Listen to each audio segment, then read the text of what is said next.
અને સરદાર સાહેબનો એક મજાનો પ્રસંગ અને એને લઈને આજે એક સંકલ્પથી સિદ્ધિ કેવી રીતે પ્રાપ્ત કરી શકાય અને કોઈ પણ સફળતાના શિખર પર જવું હોય તો સંકલ્પ કેટલો મહત્ત્વનો ભાગ ભજવે છે એ મારે મજાની વાત કરવી છે. પણ એ પહેલાં જેમના ધામમાં કે જેમની આટલી બધી હાઈટ છે અને એની સામે જોવું હોય ને તો આખું તમારું ડોકું છે ને એને પાછળ જવા દેવું પડે, કારણ કે એ નીતિમત્તા બોલે છે, પ્રામાણિકતા બોલે છે, ખાનદાની ખુમારી અને અંદરની દાતારી બોલે છે, અંદરની અખંડિતતા ભાવના બોલે છે. એટલા માટે તમારે આટલું બધું માથું ઊંચું કરવું પડે. પણ એક મજાની વાત છે કે જ્યારે આઝાદીનો સ્વાતંત્રતા સંગ્રામ ચાલતો હતો ત્યારે અમુક સ્વાતંત્રતા સેનીઓએ સરદાર વલ્લભભાઈ પટેલને કહ્યું કે જવાહરલાલ નહેરુ છે ને એ પણ પોતાની આત્મકથા લખાવે છે. સરદાર સાહેબ, તમે પણ ખૂબ મજાના આ સમાજ માટે, રાષ્ટ્ર માટે બલિદાનો આપ્યા છે, તમે સમાજ માટે ખૂબ મજાના કામ કર્યા છે, તો તમારે પણ તમારી આત્મકથા લખાવવી પડે. તમારા પણ જે કામ છે એને ઉજળા ઇતિહાસની અંદર કંડારો. એના પછી ગાંધીજી છે તો એ પણ સત્યના પ્રયોગો પોતાની આત્મકથા છે એ લખે છે. હવે તમને એવું થવું જોઈએ કે મારે કામ કરવા છે, જે હું કામ કરું છું એ લખવા જોઈએ. ત્યારે સરદાર સાહેબે એક જ વાક્યની અંદર ખૂબ સરસ મજાનો જવાબ આપ્યો હતો કે પાટીદાર સમાજનો દીકરો ઇતિહાસ લખવામાં નહીં, ઇતિહાસ રચવામાં માને. અને તમારી મારી સામે 2014ની અંદર એક મજાનો સંકલ્પ લેવાયો કે મારા પાટીદાર સમાજના દીકરા કે દીકરી માટે કંઈક કરવું છે. 5 લક્ષ્ય બિંદુ, યુપીએસસી જીપીએસસીના તાલીમ સેન્ટર હોય, ભવનોનું નિર્માણ હોય, જીપીબી હોય, જીપીબીએસ હોય, અને એથી વિશેષ કે આપ સૌને સાથે રાખીને સ્વ જે છે મુખ્ય છે એ પાછળ રહીને સૌને સાથે જોડી રાખવાનું યુવા તેજસ્વીની તેજ સંગઠનનું જે કાર્ય હોય અદ્ભુતપણે છેલ્લા 10 વર્ષની આપ સામે જે જોઈ રહ્યા છો ને એ જ એક સંકલ્પથી સિદ્ધિનું એક મજાનું ઉદાહરણ છે. એક મજાની વાત તમને કરવી છે કે 2012-13ની અંદર જ્યારે મારું બીબીએ પૂર્ણ થયું ત્યારે મને વિચાર આવ્યો હતો કે યુપીએસસી જીપીએસસીમાં જઈને પોલીસ લાઇનમાં જવું છે. પણ ત્યારે એક સ્પીપા સિવાય આપણી પાસે કોઈ ઓપ્શન નહોતા. પણ આજે જ્યારે સરદારધામના પટાંગણની અંદર આવીએ ને ત્યારે એમ થાય કે 10 વર્ષ વહેલા જન્મી ગયા. 1994 જન્મ્યા ને એમ કહેતા 2004માં જન્મ્યા હોત ને તો સારું હતું. આ અંગે ખંતીલી ખાખી છે ને એ ધરી હોત કદાચ. પણ અત્યારે કદાચ પરિવારની જવાબદારીઓમાંથી નથી નીકળી શકતા. પણ આપ ખૂબ ભાગ્યશાળી છો કે આ પટાંગણની અંદર છો. મા બાપને કોઈ જાતની ચિંતા નથી. જેમ તમારું ઘર હોય એવી રીતનું તમારે અહીંયા સરસ મજાની સગવડતાઓ છે. પણ એથી વિશેષ મારે તમને આગળ વાત કરવી છે. ત્યારે કન્ફ્યુશિયસ એક ખૂબ મજાની વાત કરે છે કે જ્યારે તમે કોઈ પણ વસ્તુ સાંભળો છો ને ત્યારે તમે ભૂલી જવાના વધારે ચાન્સ છે. જ્યારે તમે કોઈ પણ વાત લખી રાખો છો ત્યારે તમને થોડુંક યાદ રહે છે. પરંતુ કોઈ પણ વાત, કોઈ પણ ઘટના તમે એ અનુભવો છો, તમે એ અમલમાં મૂકો છો, આચરણમાં મૂકો છો, તો ચોક્કસ એનાથી તમારી અંદરનું પરિણામ છે એ બદલાઈ જશે. આજનો કાર્યક્રમ, આજે કદાચ સુરતથી અહીંયા ઉપસ્થિત રહેવાનું જે કંઈ પણ કારણ બન્યું છે એ કારણ એ છે કે તમારા વજનમાં નહીં પણ તમારા વિચારમાં હું ચોક્કસ 1 કલાકની અંદર ફેરફાર કરીને જઈશ અને જઈશ. સૌથી મહત્ત્વના 2 સવાલ કોઈ પણ વ્યક્તિના મનની અંદર ગીતાજીમાં એવું લખ્યું છે કે ભગવાન શ્રી કૃષ્ણ કહે છે કે સવાલ 2 મગજની અંદર આવે ને એટલે તમને તમારું જે સંકલ્પ છે ને, તમારે જે શું કરવાનું છે ને એ તમને સમજાઈ જતું હોય. સૌથી પહેલી વાત કે હું કોણ છું, અને બીજો સવાલ કે હું શા માટે અહીંયા છું. આ 2 સવાલના જવાબ જ્યારે તમારા મનની અંદર, મસ્તકની અંદર તમારો આત્મા તમને આપે ને ત્યારે એક પણ દુનિયાનું કામ એવું ન હોય કે જેની વિરુદ્ધમાં તમે જાઓ. અહીંયા દીકરી આયુષ્યએ ખૂબ સરસ મજાની રચના પ્રસ્તુત કરી નારી માટેની કે મને શક્તિ કહો કે ભક્તિ, હું બંને રૂપે ધારદાર છું. મને બીક ન બતાવો આફતની, હું શિરે સત્યને ધરનારી નાર છું. આ છે સર્વે સર્વા સ્વાભિમાન મરે મારું, કારણ કે અંગે પવિત્રતાનું વસ્ત્ર હું ઓઢનાર છું. જાણું છું શું છે મારી મર્યાદા, પણ જો થયું વસ્ત્રાહરણ તો આખાય હસ્તિનાપુરને હું ઝુકાવનાર છું. ડૉક્ટર છું, વકીલ છું, એન્જિનિયર છું, અને અંગે ખંતીલી ખાખીને હું ધરનાર છું. પણ એથી વિશેષ અંકિતા, મને વિષ આપો કે અમૃત, શું ફેર પડે, હું રોજ પીનાર છું. ખૂબ ગમી એટલા માટે કે આ પંક્તિ મારી છે અને ખૂબ સરસ મજાનો દીકરીએ આ ઉલ્લેખ કર્યો ક્યાંક એને ટચ થઈ હશે એટલા માટે. અને આદરણીય ગગજીભાઈએ પણ એમનું સ્વાગત કર્યું. મને ખૂબ ગમી કારણ કે આ શબ્દો અંદર આપણી અંદર એક ઉર્જા ભરવાનું કામ કરે છે. ઘણી વખત સમાજ આપણને એમ કહે તું કાળી છો, તું જાડી છો, તું નીચી છો, તું બહુ હાઇટમાં છો. પણ આ સમાજના સર્ટિફિકેટ છે. આપણને તેમ છતાંય આપણો ચહેરો રોજ અરીસાની અંદર જોવો ગમે છે. એનો મતલબ એમ થાય કે તમે ખુદને ગમો છો. અને રાષ્ટ્ર નિર્માણ ને સ્વર નિર્માણ તો પછી રાષ્ટ્ર નિર્માણ અને સમાજ નિર્માણ તો પછીની વાત છે, પણ પહેલાં સ્વનિર્માણ માટેની કંઈક તો કરવું પડશે ને. મને એમ થાય કે મારે અહીંયા કંઈક આપવું છે, તો હું કદાચ મારો લોહી જ આપી શકું અને એનાથી સારો વિચાર આપી શકું, પણ મારી અંદર કંઈક હોય, મારો આર્થિક કોર્નર છે એ મજબૂત હોય, તો મારો અંદરનો જે વિચાર, મને અંદરનો જે સંકલ્પ થાય છે ને એને સિદ્ધિ મળે.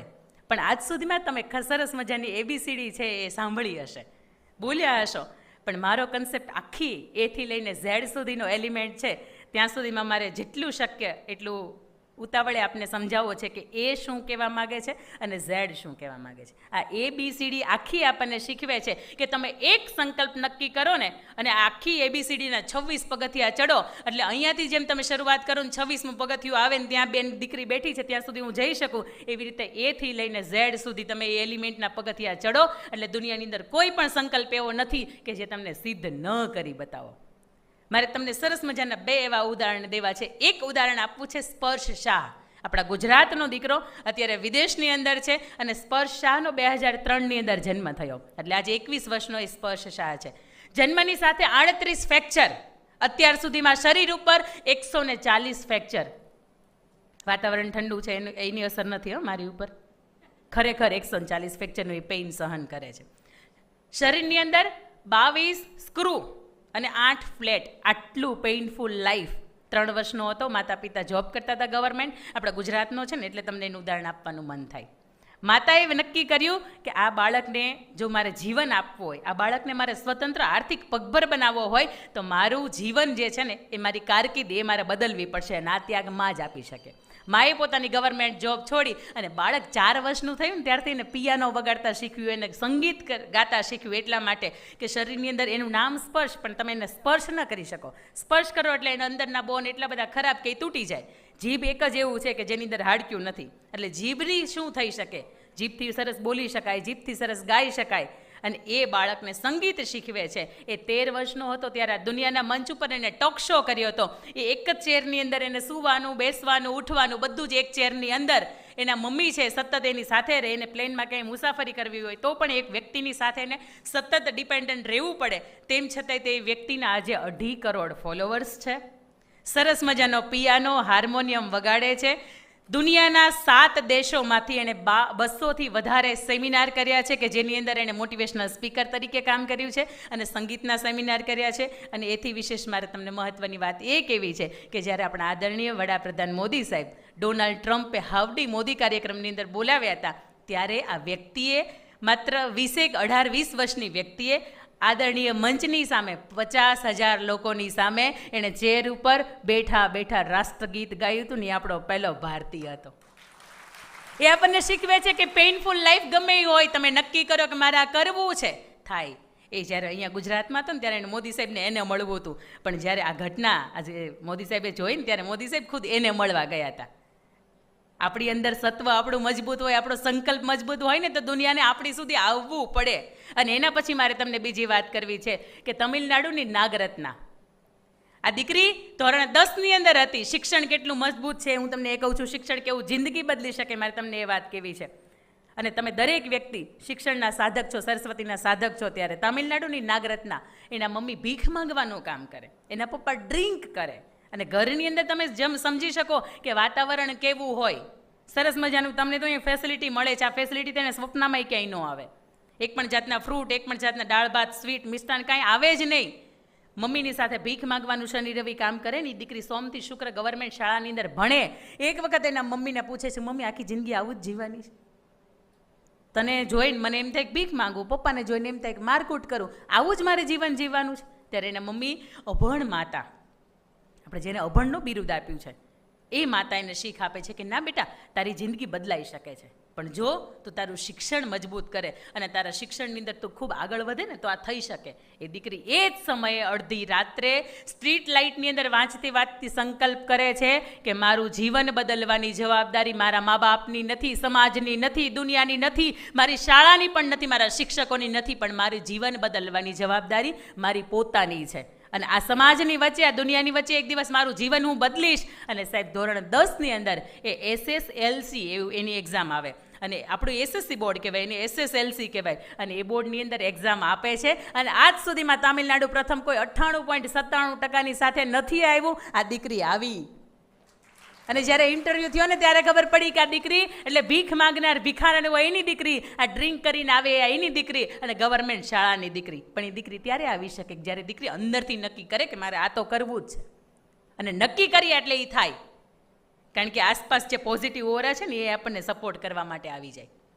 અને એના પછી મારે ત્રીજી વાત કરવી, જેના હાથ નથી. અને હમણાં તમે સરસ મજાનો એવોર્ડ એનાયત થયો સરસ્વતી દેવી રાજસ્થાનના, કે જેને 2 હાથ નથી ને તેમ છતાંય તે પેરા ઓલિમ્પિકની અંદર આર્ચરીની અંદર પોતે 2 ગોલ્ડ મેડલ લઈ આવે છે ને 1 સિલ્વર મેડલ લઈ આવે છે. સાહેબ, આ ત્રણ ઉદાહરણ જેટલા કાફી છે કે જે તમે નક્કી કરો ને એ થાય હું નહીં.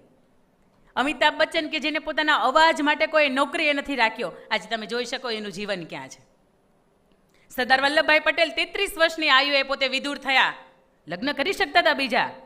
એને કોઈ એવું નહોતું કહ્યું કે સમાજ માટે તમે આપો, કારણ કે 2 સંતાનો હતા, મણિબેન ને ડાયાભાઈ.